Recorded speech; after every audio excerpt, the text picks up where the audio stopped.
part 1 of module 01, page 1. So now I can take this pointer up there and scroll down. This is shared screen. Yeah, this is working. Hang on a minute. So I'm scrolling down. Right. If you're taking this training course, if you're studying this training course, you need to take module 1 as the basis for everything you'll learn during the whole 2 years of the training course. Module 01 will probably take you about 3 to 6 months to actually study and go right the way through all of the parts of module 01. So I'm now going to start on page 1, which you can see on the shared screen here. And I will now go through it very quickly. And if you have clicked on the course structure button, which is here, you will see a video introducing how the course is structured and why it's structured in this way. Introduction to Module 01. This module is very important to everyone involved in the application of cathodic protection because it clarifies the measurement known as the pipe-to-soil potential. That is sometimes abbreviated to PSP and various other abbreviations. This is the very point at which I questioned everything I was being told and required to do when I very first came into cathodic protection as a cathodic protection technician on a pipeline. The pipe-to-soil potential is quoted in almost all papers and discussions relating to cathodic protection and the control of corrosion to steel pipelines and facilities. So everything you read will include references to the pipe-to-soil potential as a measurement on which they base all the theories and work and everything that you will be doing. Cathodic protection has always been divided between the science of electrochemistry and the application of cathodic protection technology in the field.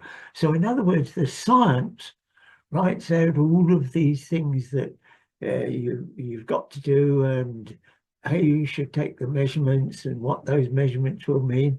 And when the measurements are passed through to the scientific establishment, they analyze them and they say, because we've seen all these measurements, we think that this pipe is protected from corrosion, or they say, it's in danger of corroding, and they give the reason based on pipe-to-soil potentials. The measurement that we require is defined in scientific codes of practice applicable in laboratories where it is possible to control all the conditions of the measurement in closed measuring circuit. And this diagram here, DIN 50918, is one of the standards and specifications of how you set up this measurement and make the measurement in a laboratory. And I will go through this in detail later on in the course. But this cannot be applied in the field. So it's important that you study this DIN 50918 and understand what it is telling you to do in a laboratory. You'll then realize that when you get in the field, this diagram can't apply in the field. In cathodic protection work, we refer to the working electrode in this diagram as the anode and the return electrode as the cathode. The reference potential in the diagram is the hydrogen electrode, that's here, and the IR drop, which is referred to by scientists, is not the voltage drop in the ground that is referred to in cathodic protection field work by the so-called specialists who don't know what they're talking about as the IR drop in the soil. The IR drop in science is the potential variations that result from the passage of charges from the working electrode to the return electrode. It can be seen in the diagram that the IR drop between the working electrode and the reference reaction hydrogen platinum is avoided by measuring at the interface between the metal and the electrolyte. This measurement is not possible in field conditions without an arrangement of electrodes that is available in the Alexander cell. That's why I invented the Alexander cell, to be able to do a proper measurement in the field. Science requires the codification of repeatedly observable experiments or repeatedly observed events in real life. Science is evidence-based. Engineers must conform to the codified laws of nature, or their engineering will fail, as it does in applied protection, cathodic protection at the moment. There's another introduction video here. Now this is a sort of brief history of my experience, just a brief summary. Since 1980, cathodic protection data has been stored in computers. But the difference between the electrochemical theory and most basic field practices has made it impossible to achieve computer analysis. So these people that are saying, oh, we analyze this by putting the data into computers, they're wrong. It doesn't work, okay? And as you progress through module 01, you will be using your computers and using your instruments, and you will see for yourself that it doesn't work. And I want you to write this in your report. So when you report on part 1 of module 01, you should mention your own personal experiences and why you have questions about it. All that is done in present is to display graphs of voltages, and these are interpreted by people who believe that protection can be achieved when a voltage of minus 0.850 volts, that's 850 millivolts, has been measured between a copper sulfate ground contact electrode and the electrical contact point with the pipeline, tank bottom, or other buried or submerged metal structure. This module includes practical work that is designed to enable the student to understand how to examine this assumption and form their own opinions about the basic principles that they have been taught. It is important that each student understands this module as a basis on which they can move forward.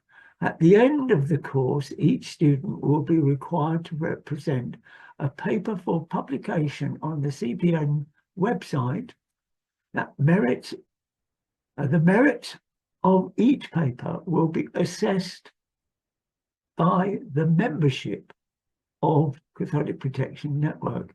Experienced corrosion engineers and scientists will be able to check the validity of each step and are encouraged to express their opinions about the whole course. This course has been online for many years now and has had many thousands of visitors. There are now many interactive students, and this page has received over 76,000 hits during this past year.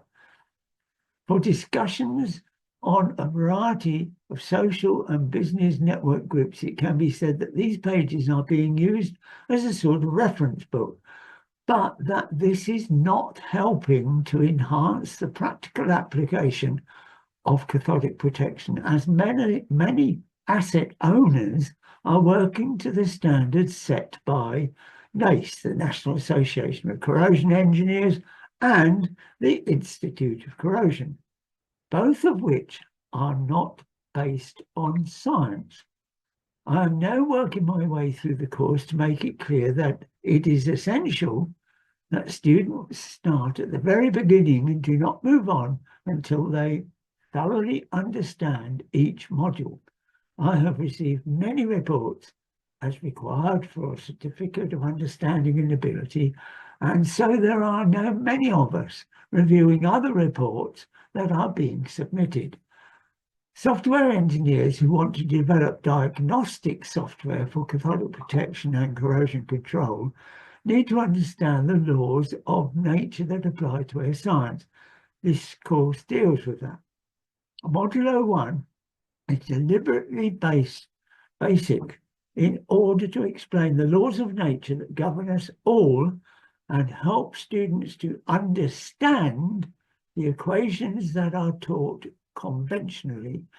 We must be able to relate the scientific theories to the actual displays on our instruments and the data that we record on field surveys.